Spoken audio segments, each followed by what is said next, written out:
Shalom, bien-aimés dans le Seigneur. Je suis très content de vous retrouver encore dans le cadre de cette émission, La Bonne Part. Grande est ma joie de me retrouver avec vous après ce long moment d'absence. Et je sais que par la grâce de Dieu, vous avez été fortement bénis par les interventions du pasteur Osborne qui a été avec vous pendant un moment. Et par la grâce de Dieu, il m'est donné encore ce privilège de me retrouver devant vous afin de partager quelques portions des Écritures.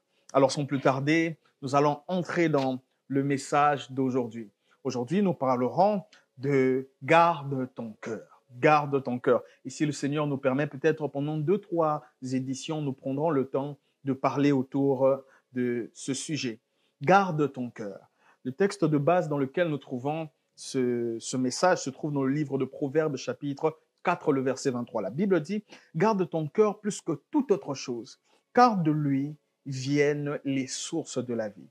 Garde ton cœur plus que toute autre chose, car de lui viennent les sources de la vie. » La première chose qui attire notre attention ici dans ce texte, c'est que la Bible est en train de nous donner une instruction.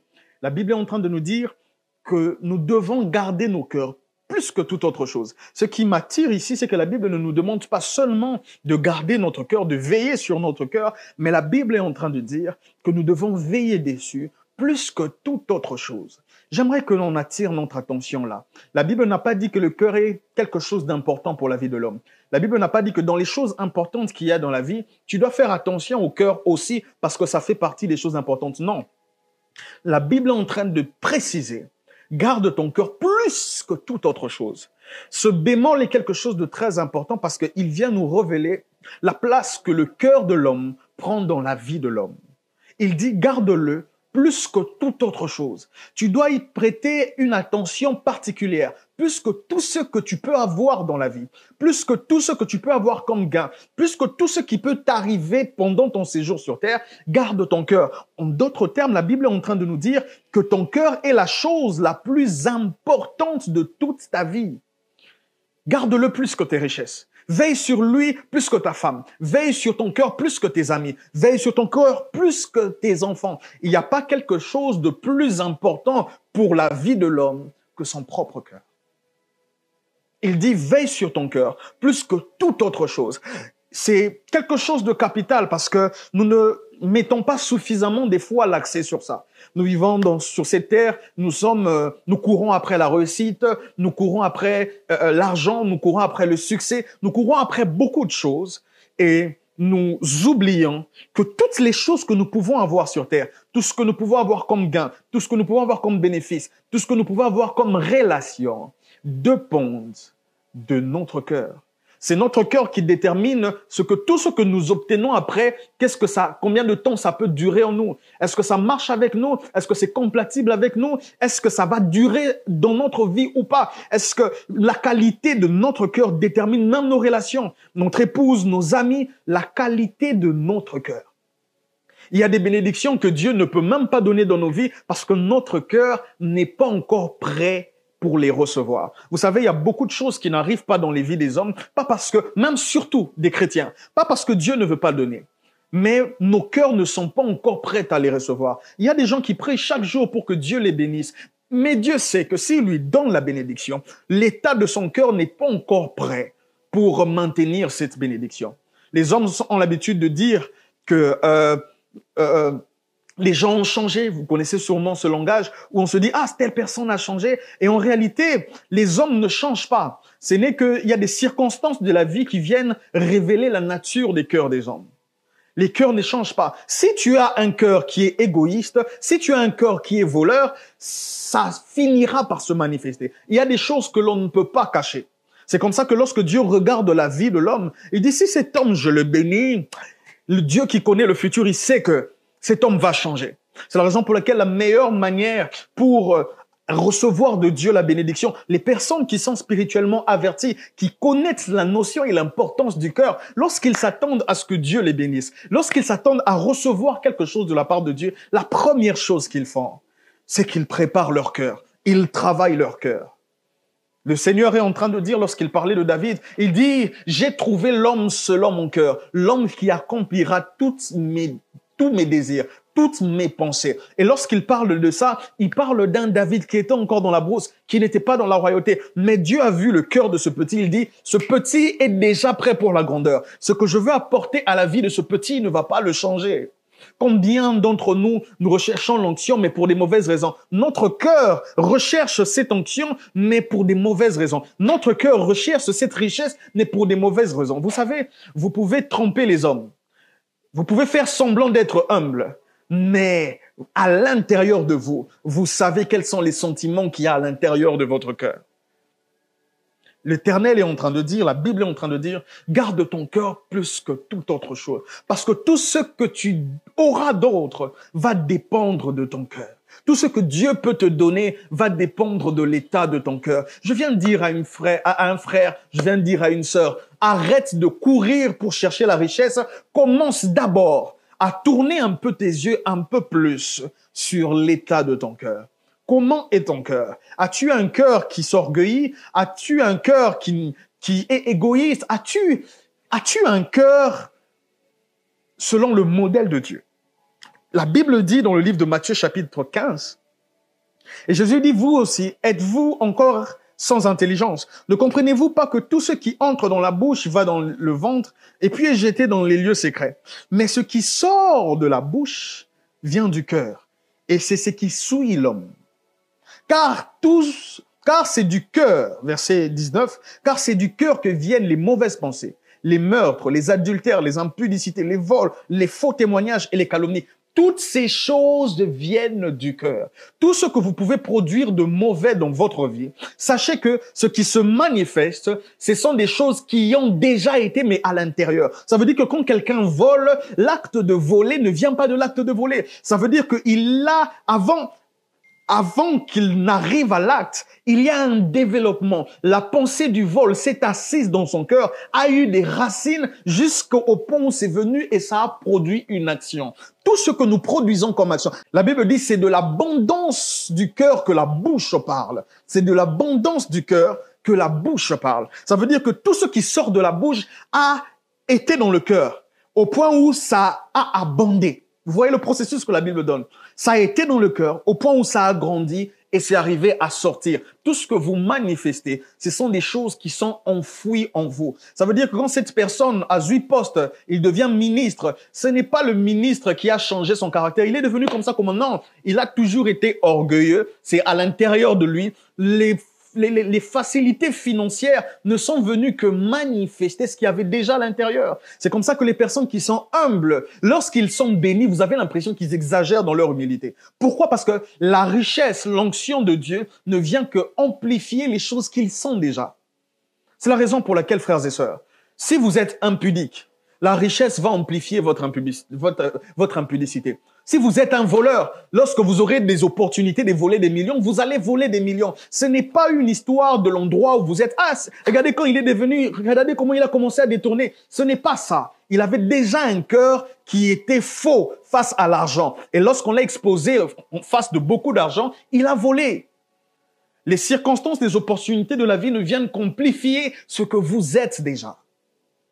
C'est la raison pour laquelle quelqu'un qui comprend où il va, quelqu'un qui comprend la notion de la valeur de son cœur, il veille sur ça tous les jours. Je ne suis pas encore béni, mais Père, regarde mon cœur, regarde mon cœur. Je ne suis pas encore béni, mais je veille sur l'état de mon cœur. Veille sur l'état de ton cœur, plus que toute autre chose.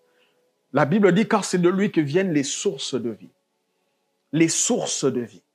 Ce qui donne la vie à ta vie vient de ton cœur. Ce qui attire la faveur vers toi vient de ton cœur. Je vous l'ai dit, Dieu ne peut pas te bénir quand il se rend compte que ton cœur n'est pas prêt pour la bénédiction. Dieu ne peut pas te bénir lorsqu'il se rend compte que l'autre est béni avant toi, tu ressens de la jalousie. Dieu ne peut pas te bénir lorsqu'il sent qu'à l'intérieur de toi, il y a ce genre de sémence. Ça veut dire les sources de vie sont bouchées. La vie ne peut pas venir vers toi parce que ton cœur est fermé.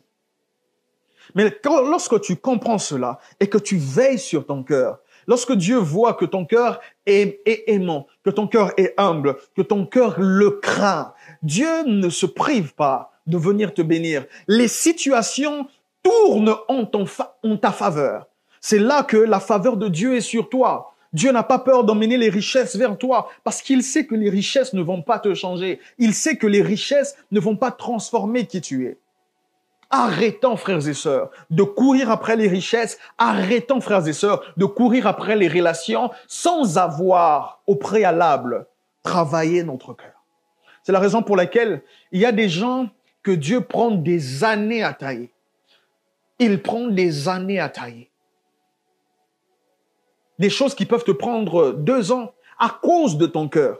Dieu peut te donner 10 ans. Lorsque vous lisez l'histoire des enfants d'Israël, le travail qu'ils ont eu à faire dans le désert, ça n'avait que pour seul but de les éprouver, de regarder leur cœur. La Bible est en train de dire, souviens-toi des années que j'ai fait passer dans le désert, juste pour t'éprouver et voir quelles étaient les dispositions de ton cœur. Est-ce que vous vous rendez compte de ça? Ça veut dire que Dieu fait faire à un peuple 40 années.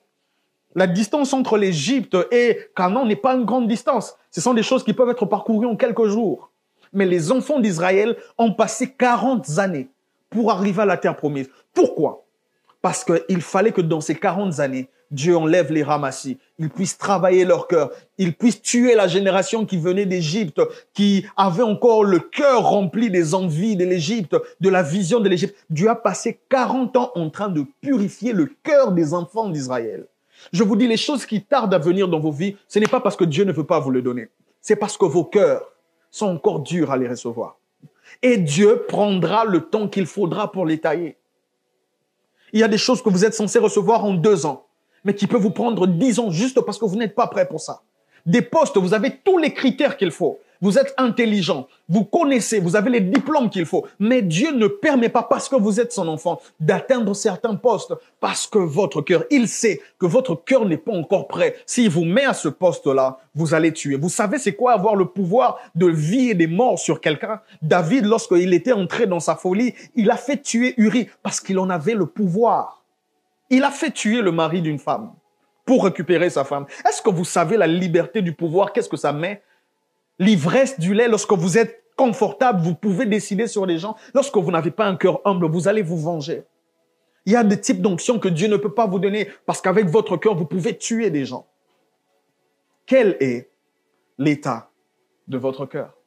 Garde ton cœur plus que toute autre chose. Veille sur ça. Ça doit être ton souci principal. C'est comme ça que tu dois te battre chaque jour. Seigneur, je sais que je serai béni, mais donne-moi le cœur qui est capable de porter la bénédiction que tu vas me donner. La première chose, il dit, garde ton cœur. D'autres versions disent, veille sur ton cœur plus que toute autre chose. Veille sur ton cœur plus que toute autre chose. La deuxième chose, et par laquelle nous allons finir dans notre petite intervention d'aujourd'hui, c'est que la Bible est en train de dire, veille sur ton cœur. Dieu est en train de donner cette instruction à l'homme. Dieu est en train de dire que ce n'est pas de ma responsabilité de veiller sur ton cœur. J'aimerais que l'on comprenne ça. Dieu ne veillera pas sur notre cœur. Des fois, nous avons l'impression que le fait que nous soyons humbles ou orgueilleux dépend de Dieu. Le fait que nous nous comportons d'une telle manière ou d'une autre dépend de Dieu. Ça n'a rien à voir avec Dieu. Dieu n'a rien à voir avec le fait de veiller sur votre cœur. C'est une responsabilité que Dieu a donnée à l'homme. C'est à toi que Dieu a donné la responsabilité de veiller sur ton cœur. Ça veut dire, avant même que Dieu te dise que ce que tu fais est mal, tu dois être capable de prendre de temps où tu sculptes ton cœur, où tu te regardes, est-ce que je marche dans la vérité? Il y a des choses que tu n'as pas besoin que Dieu te dise. Écoutez, la Bible est en train de dire, David qui est en train de dire dans le psaume chapitre 139, le verset 23, « Sonde-moi, ô Dieu, et connais mon cœur. Éprouve-moi et connais mes pensées. Regarde si je suis sur une mauvaise voie et conduis-moi sur la voie de l'éternité. » David est arrivé au point où, parce qu'il connaissait cette notion du cœur, il dit, « Père, sonde mon cœur et connais-moi. Regarde si je suis dans une mauvaise voie et conduis-moi sur la voie de l'éternité. » Écoutez ce que ce texte est en train de nous révéler. David dit à Dieu de le sonder. Ça veut dire regarde au plus profond. Pourquoi? Parce que le rôle de Dieu, c'est de nous révéler des choses qui sont dissimulées à notre propre intelligence. Je vais réexpliquer ça. Ça veut dire que des fois, il y a des pensées qui sont cachées dans votre cœur, que vous ne vous avouez même pas. Vous êtes orgueilleux, mais vous n'êtes pas encore conscient que vous êtes orgueilleux. Ce sont ces genres de choses que Dieu vient révéler. Dieu va vous mettre une opportunité dans la vie où vous allez vous rendre compte de votre orgueil. Dieu va vous mettre, il va vous éprouver. Il dit, éprouve-moi. Il va vous emmener des situations dans votre vie qui vont permettre de connaître la profondeur de votre cœur. Il y a des gens qui sont profondément orgueilleux, mais qui ne savent pas encore qu'ils sont orgueilleux.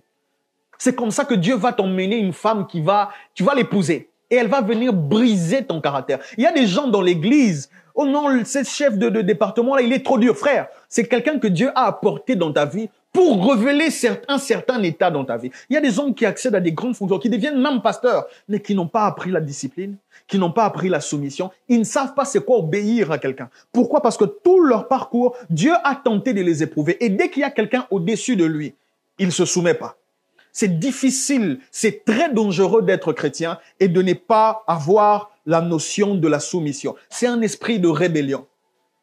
Même Jésus-Christ, qui était Dieu, a accepté de ne faire que ce qu'il voyait faire le Père. Il a accepté pendant son temps. La Bible dit, il n'a pas regardé son égalité avec Dieu comme une poix arrachée, mais il s'est dépouillé de ça. Il y a des chrétiens qui ne supportent pas qu'on leur donne une instruction. Il y a des chrétiens qui ne supportent pas l'autorité. Lorsque tu regardes ta vie, frère, combien de pères spirituels tu as quittés? C'est toi qui choisis les pères spirituels. Je viens te révéler que si tu choisis les pères spirituels, c'est parce que tu as un esprit de rébellion à l'intérieur de toi. Tu ne sais pas te soumettre à quelqu'un. Lorsque tu arrives dans un moment de ta vie où Dieu veut tailler ce caractère en te mettant quelqu'un de strict, tu fuis, tu pars. Tu regardes tous les défauts de la terre que cet homme peut avoir et tu le quittes. La perfection n'existe pas. Dieu prendra des hommes avec des défauts, mais pour venir travailler ton caractère. Dieu prendra des gens avec des défauts, mais pour venir aiguiser ce que tu es. Il y a des gens qui quittent d'église en église, qui n'ont aucune stabilité spirituelle. Pourquoi? Parce qu'ils ont cet esprit de rébellion. Ils ne supportent pas que lorsqu'ils arrivent à la frontière de leur faiblesse, que quelqu'un les ramène à l'ordre. Si tu le fais, tu l'as perdu. Et lorsque vous vivez dans cet état, vous devez prier. Lorsque vous remarquez cela, Seigneur, je me rends compte que je quitte d'église en église. Ce qui me fait quitter, c'est lorsqu'on commence à me reprocher. Ce qui me fait quitter, c'est lorsque je commence à découvrir les défauts qu'il y a dans les hommes. Ça me fait quitter, frère. Tous ceux qui ont des pères spirituels, ce ne sont pas des hommes parfaits. Mais ce sont des personnes qui ont accepté l'autorité sur leur vie. On dit que vous ne pouvez savoir où une maison soigne que lorsque vous êtes à l'intérieur. Toutes les églises ont des imperfections. Tous les hommes de Dieu ont des imperfections. Mais Dieu a permis que ce soit des hommes qui taillent d'autres hommes.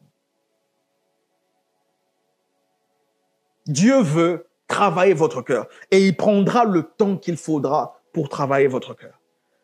Il y a des choses que Dieu va révéler, mais il y a des choses que vous-même vous devez étudier. Lorsque vous savez, vous sentez que lorsque votre frère est béni, vous sentez de la jalousie. Vous n'avez pas besoin que Dieu vous révèle ça. Le mal, c'est que l'on donne à Dieu un travail qui n'est pas à lui. Lorsque tu as un cœur qui s'enfle de jalousie, avant même que Dieu ne te révèle, tu le sais.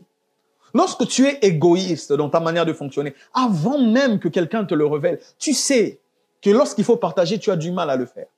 Lorsque tu as un cœur qui convoite, dès que tu vois une femme, ton cœur tourne. Tu n'as pas besoin d'abord que Dieu te révèle. Tu le vois. Et la Bible est en train de dire, veille sur ton cœur. Ça veut dire, avant la responsabilité de Dieu, c'est ta responsabilité de se rendre compte que ça, c'est moi. Ça, c'est moi. Ça, c'est moi. Ça, c'est moi. Et je commence à sentir que ça commence à grandir sur mon cœur. Je commence à sentir que ça commence à prendre de la place. Vous devez plus que tout faire de temps en temps des introspections sur votre vie afin de vous rassurer qu'il n'y a pas des poisons. Jésus-Christ était capable de dire, je sais que le prince de ce monde vient et il n'y a rien de lui en moi. Ça veut dire que le diable peut venir, mais je sais que dans mon cœur, il n'y a rien, il n'y a pas d'orgueil, il n'y a pas de jalousie, il n'y a pas d'animosité, il n'y a pas de méchanceté, il n'y a pas d'adultère, il n'y a pas d'impudicité, il n'y a pas de mauvaises pensées. C'est avant que le Saint-Esprit, avant que Dieu fasse tout ce travail, c'est à nous de temps en temps de prendre le temps de nous asseoir et d'étudier notre cœur. Arrivez même à faire une liste des choses que vous savez être dangereuses dans votre vie. J'ai remarqué qu'il y a ça qui se manifeste, il y a ça qui se manifeste. Regardez-les, ciblez-les et commencez à y travailler. Faites une liste des choses que vous savez qui sont dangereuses. Faites une liste des choses que vous voyez commencer à entrer dans votre vie. La Bible dit, ne soyez pas inconsidérés. Vous devez savoir lorsque vous sentez que dans votre vie, il y a un sentiment que vous ne connaissiez pas qui commence à entrer. Je n'avais pas l'habitude d'être jaloux. Mais comment aujourd'hui, quand on bénit mon frère, c'est comme ça qu'il y a des familles même qui sont divisées. Quand ton frère est béni, tu commences à sentir quelque chose. C'est très dangereux. Quand ton ami a une promotion, tu commences à sentir des mauvais sentiments. C'est très dangereux. Avant que Dieu ne puisse descendre de son trône pour te parler, la Bible dit, prends le temps, sois sage, assieds-toi et étudie ton cœur. Veille sur ça. Tu es la sentinelle de ton cœur. De temps en temps, assieds-toi, fais une introspection. Qu'est-ce qui est entré dans ma vie? Quelle est la sémence que le diable vient pour poser dans ma vie? Est-ce que mon cœur est pur? David est arrivé à ce point où il remet cette responsabilité à Dieu parce qu'il avait déjà fait son travail. Seigneur, moi, je suis sûr que tout va bien. Mais s'il te plaît, toi, sonde-moi. Je suis prêt à passer sur ton miroir parce que j'ai fait mon job. Je me suis regardé et je n'ai rien vu de mauvais. Alors toi, dans ta souveraineté, s'il y a des choses que je n'ai pas su voir en m'étudiant, alors toi, révèle-moi. Éprouve-moi s'il le faut, mais montre-moi des choses qui sont cachées à mes propres yeux. Pour celles qui sont visibles dans ta vie, n'attends pas le ciel. Commence à y travailler toi-même. Commence à prier pour ça. Commence à demander pardon pour ça. Commence à développer une attitude qui va corriger ça. Lorsque tu sens que ton voisin est béni, tu sens la jalousie, frères et sœurs, la meilleure chose à faire, commence à prier. Bénis-le. Quand tu sens que Dieu bénit quelqu'un et que le monde le diable veut faire remonter des sentiments de jalousie, commence déjà à prier. Tu pries, tu bénis, que cette personne soit bénie, que ses activités aillent encore. Veille sur ton cœur. Prochainement, nous allons étudier les méthodes qu'il faut pour bien faire asseoir le cœur, bien prendre soin de son cœur et garder son cœur. Mais pour aujourd'hui, le Seigneur nous a dit que le cœur, c'est la chose la plus importante sur laquelle tu dois attirer ton attention. Plus que toute autre chose, le cœur. La deuxième chose qu'il nous a dit, c'est que c'est ta responsabilité de veiller dessus.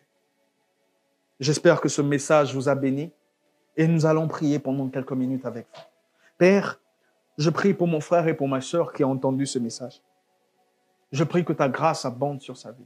Alors que tu as révélé cette pensée du cœur, je prie que tu lui donnes la capacité de faire cette distinction, que tu lui donnes la capacité de voir la responsabilité qu'il y a dans son cœur. Je prie pour mon frère et pour ma sœur que le diable avait commencé à torturer par des sémences qui ne sont pas bonnes, que tu purifies, que tu relèves, que tu travailles son cœur, afin que tu lui permettes d'entrer dans sa destinée, afin que tu lui permettes de manifester tout ce que tu as mis dans sa vie. Je prie, Père très saint, parce que je sais que le travail du diable avant tout, c'est de détruire le cœur. Combien de vies sont détruites juste parce que les cœurs ont été broyés par la vie, par les circonstances, par les jalousies, par les douleurs. Des gens ont été tellement choqués que leur cœur est rempli d'amertume. Je prie, Père, que tu travailles ces cœurs et que tu donnes la vie aux ossements qui étaient desséchés. Dans le puissant et précieux nom de Jésus, nous avons ainsi prié. Nous disons Amen. Nous espérons que ce message vous a béni et je vous demande de rester scotché parce que pendant 2 ou 3 émissions de La Bonne Part, nous prendrons le temps de parler autour du cœur et nous allons voir 2 ou 3 vérités qui certainement vont changer votre vie à tout jamais. D'ici le prochain numéro, je vous donne rendez-vous et que Dieu vous garde. Que la paix du Seigneur soit sur vous au nom puissant de Jésus-Christ. Amen.